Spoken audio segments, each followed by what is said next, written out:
Hey, this is Hank from Hank, Patty, and the Current, and today we're going to talk a little bit about composing. If you're an advanced player and you've been able to write your own material, you know that the creative process can sometimes be difficult. It's not always easy to find inspiration. It's not always easy to complete song ideas that you've come up with. But with a few tips, this may make it easier for you to compose the tunes that you feel in your heart. The root of all composition, I feel, is in the emotion. It's what you feel, and it's what you want to project to the listener. You want them to feel something that you're feeling as you go along. The emotion is the root of all the composition. Technique serves emotion, not the other way around. It's good to have a lot of technique, but you don't necessarily need a lot of technique to put forth emotion. So, what we're going to do is build off of previous lessons on motif building, as well as the idea of a musical dialogue. Earlier we learned about short phrases that can be repeated over the fretboard, and we also learned about call and response. When composing, you want to practice reduction. Don't throw a million ideas at it. You may come up with a really great idea, and as you're going along, you may then come up with a different idea that you're totally in love with. But does that idea fit the main idea? It may not. You may need that to be a separate song. So we're going to take a very simple idea, and using the idea of motif, we're going to move the idea around the fretboard. A rule of thumb can be, don't have more than 3 melodies per composition. 2, 3 tops. I'm going to show you an idea for a prelude in G major that I've written that uses these things. The idea originated from an exercise just to make sure that my fingers were warmed up, but it became a composition. Inspiration comes in different ways. You never know where it's going to come from, so you want to make sure you capture the ideas as they come along. In this particular instance, this particular tune comes from an emotional place of happiness. It sounds up, it's vibrant, it's springtime, it's gorgeous. So you want to sort of feel that as you're composing. Let your cup fill up and then come out with the idea. So it's very basic on the surface. This is the idea of the motif. Pretty simple G major scale run in the high register. Not much going on there by itself, but if we take it and repeat the idea across different chord changes, it becomes its own thing. So, I'll show you how I built this tune. Started out like this. Moves into a new spot. Moves again. And then conclusion. So we have a call, a response,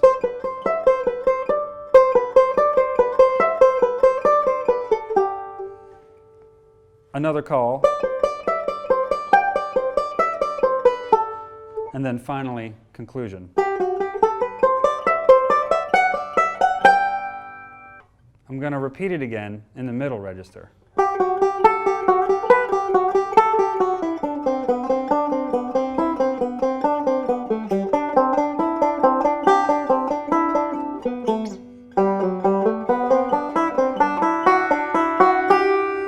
So let's hear those two things together.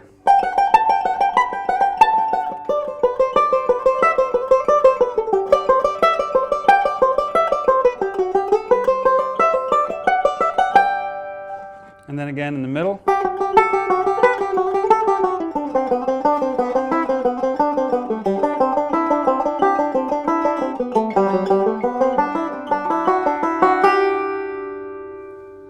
So now we want to connect it. Doesn't have any connective tissue. So let's think about another melody that we can add. It's just a simple motif, and then we're going to connect it.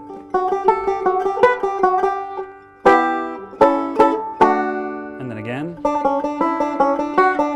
and then again, and then conclude. So you have a dialogue. It all sounds like a musical conversation.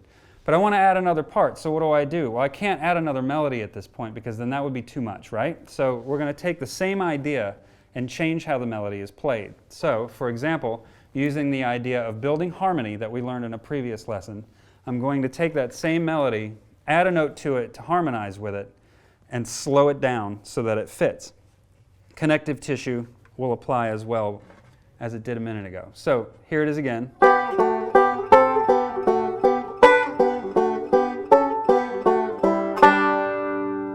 The melody is chords, or intervals rather.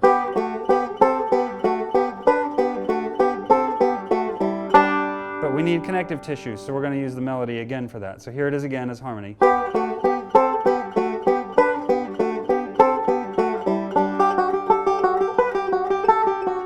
Let's do it again.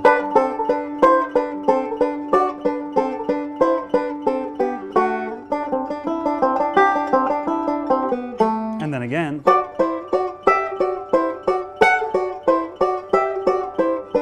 And conclude.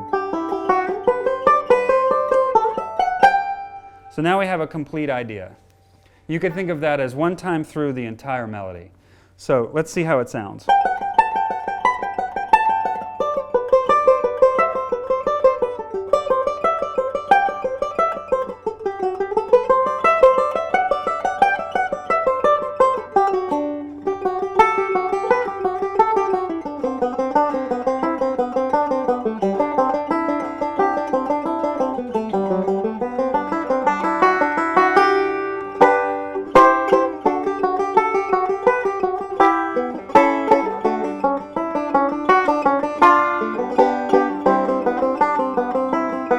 Connective tissue.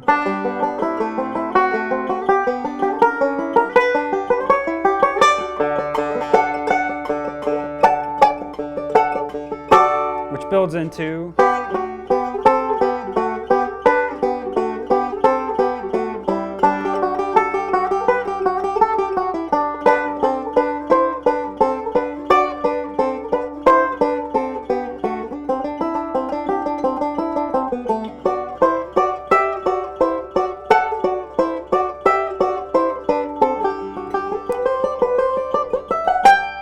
do it again.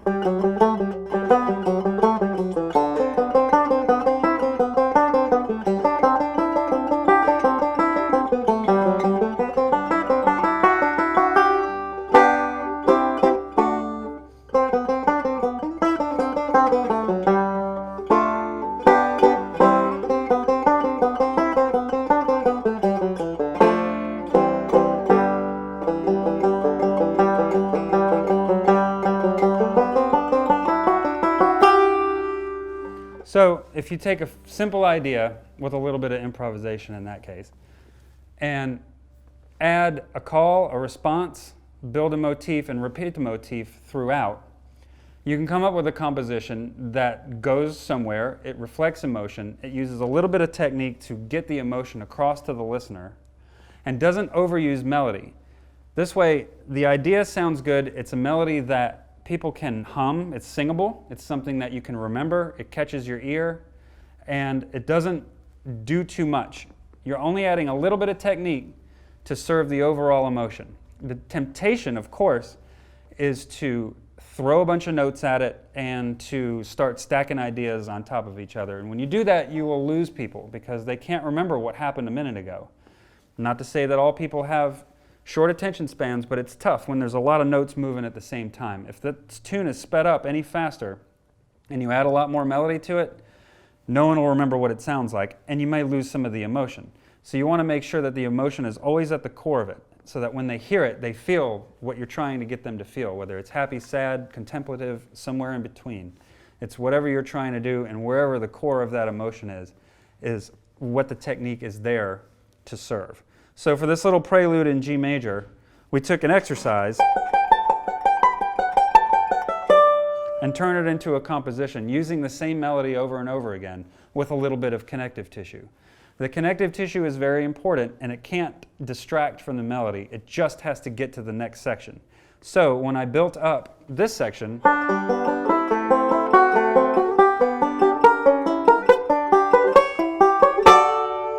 all of that builds into a big D chord because we're in G, so ultimately it's going to resolve in the G. And so that's just a little bit of technique, but it makes people feel it's going somewhere, here it goes, where is it going? It's going back to the melody. Always come back to the melody. And if you adopt these techniques and let it come from a place of emotion, then your tunes can have a life of their own, and they will make people feel things that you didn't necessarily intend them to feel. They may come to you and say something that you didn't expect, and it'll be an overwhelmingly good response, particularly if you perform this piece with the emotion that you had when you wrote it. So it's just a few things. It can be any genre of music, can be bluegrass, can be classical, can be jazz, it doesn't matter. You want hummable melodies and things that people can feel.